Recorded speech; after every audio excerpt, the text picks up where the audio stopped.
the last Congress, tatlo lang kaming tumutol dun sa pag-legalize ng Pogo. Ako, si Senator Risa at si Senator Drilon. Sinasabi kasi nila sila yung opposition dahil sila yung bumabanat, etc. No?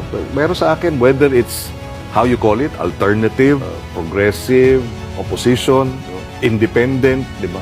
I think ang mas mahalaga, hindi yung pangalan namin, kundi yung paninindigan namin. Diba? We stood against Pogo. We were very vocal about our opposition to the Chinese aggression sa West Philippine Sea. Samantala yung ibang mga senador, dinidepensahan pa o kaya nananahimik. We stood up against EJKs. No?